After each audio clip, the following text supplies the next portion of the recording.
Praise lord. దేవునికి మహిమ కలుగునుగాక. అనుదినము దేవుని వాక్యాన్ని వీక్షిస్తున్నటువంటి మీ అందరికీ ప్రభు అయిన యేసుక్రీస్తు నామములో నా హృదయపూర్వకమైనటువంటి వందనాలు తెలియజేస్తున్నాను. మరి ఈ ఉదయకాల సమయంలో దేవుని వాక్యాన్ని మనం చదువుకొని ధ్యానం చేద్దాం. మనం చాలామంది ఈ శ్రమల దినాల్లో ఉపవాసం ఉంటున్నారు. అయితే ఉపవాసం ఉండడం చాలా మంచిది. అయితే ఉపవాసం ఉన్నప్పుడు ఏమి చేయాలి, ఏమి చేయకూడదు, ఉపవాసం ఎలా చేయాలి అనే విషయాలను మనం క్షుణ్ణంగా దేవుని వాక్యాన్ని మనం చదువుకొని ధ్యానం చేద్దాం. యెషయా గ్రంథము 58వ అధ్యాయము 3వ వచనాన్ని మనం భయభక్తితో చదువుకుందాం. మేము ఉపవాసం ఉండగా నువ్వెందుకు చూడవు? మేము మా ప్రాణములను ఆయాసపరుచుకొనగా నువ్వెందుకు లక్ష్య పెట్టవు అని అందురు. మీ ఉపవాస దినమున మీరు మీ వ్యాపారము చేయుదురు, మీ పని వారి చేత కఠినమైన పని చేయించుదురు. చూసారా, ఉపవాసం ఉంటారు, భక్తిగా ఉంటారు. ఆ రోజు చాలా మీరు ఉపవాసం ఉండి దేవునికి ప్రార్థన చేస్తారు. అయితే ఉపవాసం ఉన్నప్పుడు మనం ఏమి చేయకూడదంటే, చాలామంది ఉపవాసం ఉన్నానండి అని ఏం చేస్తారంటే పనికి వెళ్ళిపోతారు, పని చేయడానికి ఉద్యోగానికి వెళతారు. అది చేయకూడదు. ఉపవాసం ఉన్నప్పుడు కుటుంబంలో ఉండి ప్రార్థన చేయాలి. అది ఉపవాసం ఉన్నప్పుడు దేవుని దగ్గర గోచారాలి, కన్నీళ్లు కార్చాలి, దేవుని సన్నిధిలో గడపాలి. అది దేవుని సన్నిధిలో గడిపి దేవుని ఇచ్చే ఆశీర్వాదాలను పొందుకోవాలి. ప్రభుతోనూ ఆ రోజంతా గడపాలి ఉపవాసం ఉన్నప్పుడు. అందుకే చక్కగా ఈ మాట చూసారా, వ్యాపారం చేయకూడదు. ఉపవాసం ఉన్నానంటే వ్యాపారం చేయడానికి వెళ్ళిపోతుంటారు. వ్యాపారం అన్నా, పని అయినా, ఉద్యోగమైనా, వారి సొంత పనులైనా, కుటుంబంలో చాలామంది ఉపవాసం ఉంటూనే కుటుంబంలో పని చేసుకుంటున్నారు. వారు ఏ పని అయితే చేస్తున్నారో ఆ పనిలో వాళ్ళు పని కొనసాగిస్తుంటారు. అయితే అది మంచిది కాదు.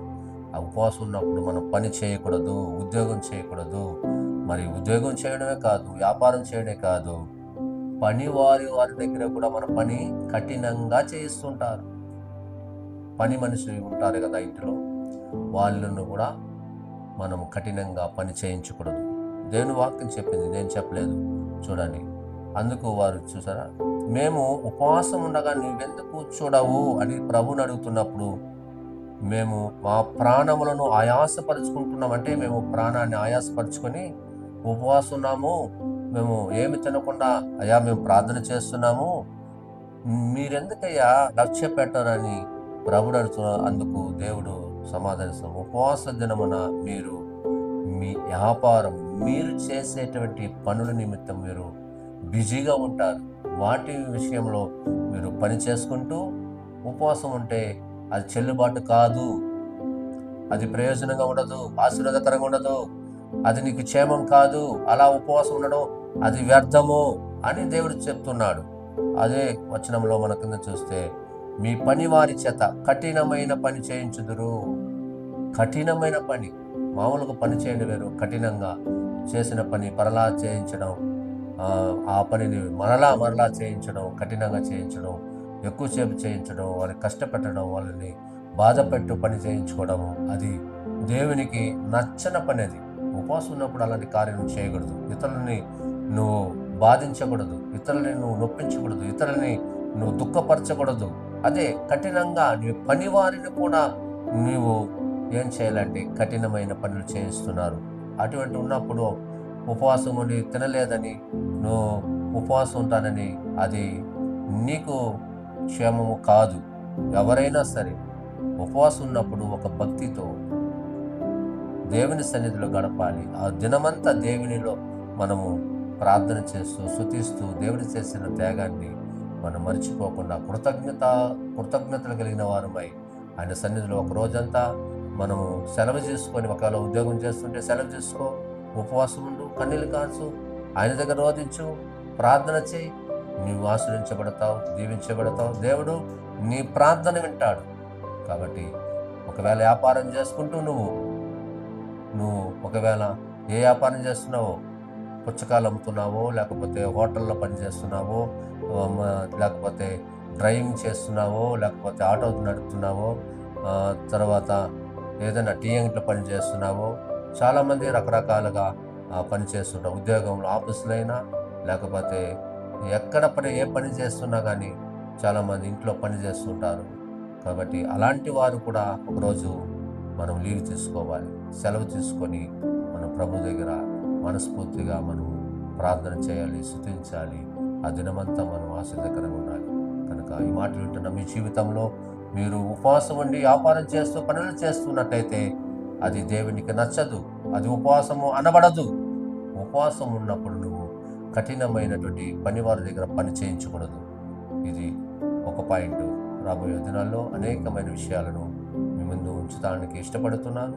కాబట్టి ఈరోజు ఈ అంశం ద్వారా మనందరం నేర్చుకోవాల్సిన విషయం ఏంటంటే, ఉపవాసం ఉన్నప్పుడు మనం ఉద్యోగం చేయకూడదు, పని చేయకూడదు. పని వారి దగ్గర కఠినంగా పని చేయించుకున్న విషయాన్ని గుర్తు చేసుకోండి. ఇదిగో నేను ఉపవాసం ఉన్నాను, తినలేదు, త్రాగలేదు అంటే అది ఉపవాసం కాదు.